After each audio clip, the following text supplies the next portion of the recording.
Manchester. ഇത് കാണുമ്പോൾ ഇത് എവിടേക്കാണ് പോകുന്നതെന്ന് നിങ്ങൾക്ക് മനസ്സിലാകും. ഒരു മാഞ്ചസ്റ്റർ സിറ്റി കളിക്കാരൻ എന്ന നിലയിൽ ഇതെന്റെ അവസാനത്തെ മാസങ്ങളാണെന്ന് നിങ്ങളെ എല്ലാവരെയും അറിയിക്കുന്നു. കഴിഞ്ഞ ദിവസം കെവിൻ ഡി ബ്രൂയിനെ എക്സിലൂടെ പങ്കുവച്ച വൈകാരികമായ കുറിപ്പിലെ വരികൾ ഇങ്ങനെയായിരുന്നു. അതെ, നീണ്ട 10 വർഷത്തെ സേവനത്തിന് വിരാമമിട്ടുകൊണ്ട് അദ്ദേഹം ബൂട്ടഴിക്കാൻ ഒരുങ്ങുകയാണ്. ആരാണ് കെവിൻ ഡി ബ്രൂയിനെ? കേളി ശൈലിയുടെ സവിശേഷതകൾ കൊണ്ട് മാധ്യമങ്ങൾ സമ്പൂർണ്ണ കളിക്കാരനെന്ന് വിശേഷിപ്പിച്ചവൻ. 2017 ദി ഗാർഡിയൻ പത്രത്തിന്റെ കണക്കുകൾ പ്രകാരം ലോകത്തിലെ മികച്ച 4ാമത്തെ ഫുട്ബോളർ. 2015 ജർമ്മനിയിലെ ഫുട്ബോളർ ഓഫ് ദി ഇയർ. ഇങ്ങനെ നീളുന്നു നേട്ടങ്ങളുടെ പട്ടിക. Belgium professional football club junk വഴിയാണ് ഡി ബ്രൂയിനെ തന്റെ കരിയറിന് തുടക്കമിടുന്നത്. 2012 ഇംഗ്ലീഷ് ക്ലബായ ചെൽസിയിലും. അവിടുന്ന് കുറച്ച് അവസരങ്ങൾ മാത്രമാണ് ഡി ബ്രൂയിനെ തേടിയെത്തിയത്. 2014 54 ദശലക്ഷം എന്ന റെക്കോർഡ് പ്രതിഫല തുക നേടി അദ്ദേഹം മാഞ്ചസ്റ്റർ സിറ്റിയിൽ ചേരുകയായിരുന്നു.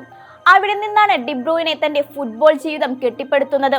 അതേ വർഷം തന്നെ ഫിഫ ലോകകപ്പിലും 2016 യുവേഫ യൂറോ കപ്പിലും ക്വാർട്ടർ ഫൈനൽ യോഗ്യത നേടിയ ബെൽജിയം ടീമിലെ താരം തന്നെയായിരുന്നു കെവിൻ ഡി ബ്രൂയിനെ. 2010 നടന്ന അന്താരാഷ്ട്ര ഫുട്ബോളിൽ ബെൽജിയത്തിന് വേണ്ടി അരങ്ങേറ്റം നടത്തിയ ഡി ബ്രൂയിനെ അവർക്ക് വേണ്ടി 50 തവണയാണ് ബൂട്ടുകെട്ടിയത്. യൂറോപ്പിലെ മികച്ച കളിക്കാരിൽ ഒരാളായി തുടർന്ന ഡി ബ്രൂയിനെ പെട്ടെന്ന് കളം വിടുന്ന വിഷമത്തിലാണ് മാഞ്ചസ്റ്റർ സിറ്റി ആരാധകർ.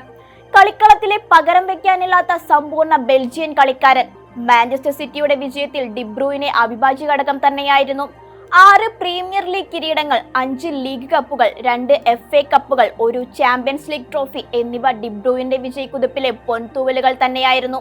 2 തവണ PFA player of the year ആയി തെരഞ്ഞെടുക്കപ്പെട്ട അദ്ദേഹം 3 തവണ പ്ലേ മേക്കർ ഓഫ് ദി സീസണായി കിരീടം നേടിയിട്ടുണ്ട്. മാഞ്ചസ്റ്റർ സിറ്റിയിലെ തന്റെ സമയത്തുണ്ടായ ഓർമ്മകൾക്കും അനുഭവങ്ങൾക്കും നന്ദി പറഞ്ഞുകൊണ്ട് വൈകാരികമായ കുറിപ്പ് എഴുതിക്കൊണ്ടാണ് ബെൽജിയൻ മിഡ്ഫീൽഡർ തന്റെ സോഷ്യൽ മീഡിയയിലൂടെ കരാർ അവസാനിപ്പിക്കുന്ന കാര്യം വ്യക്തമാക്കിയിരിക്കുന്നത്. ഈ സീസണിലെ അവസാനത്തോടെ മാഞ്ചസ്റ്റർ സിറ്റി വിടുമെന്നാണ് താരം അറിയിച്ചിരിക്കുന്നത്. ഇംഗ്ലീഷ് ക്ലബായ മാഞ്ചസ്റ്റർ സിറ്റിക്കും ബെൽജിയൻ ദേശീയ ടീമിനും വേണ്ടി മധ്യനിരയിൽ കളിച്ചിരുന്ന കെവിൻ തന്റെ ക്ലബിലെ ആരാധകർക്ക് നന്ദി പറയാനും മറന്നില്ല. അദ്ദേഹത്തിന്റെ സംഭാവനകളെ ആദരിച്ച് എതിഹാദ് സ്റ്റേഡിയത്തിൽ പ്രതിമ സ്ഥാപിക്കാൻ ഒരുങ്ങുകയാണ് മാഞ്ചസ്റ്റർ സിറ്റി. പുതിയ കളിക്കളം തേടിയുള്ള ഡി ബ്രൂയിന്റെ യാത്ര എവിടേക്കാണെന്നാണ് ആരാധകരുടെ ഇപ്പോഴത്തെ ആകാംക്ഷ.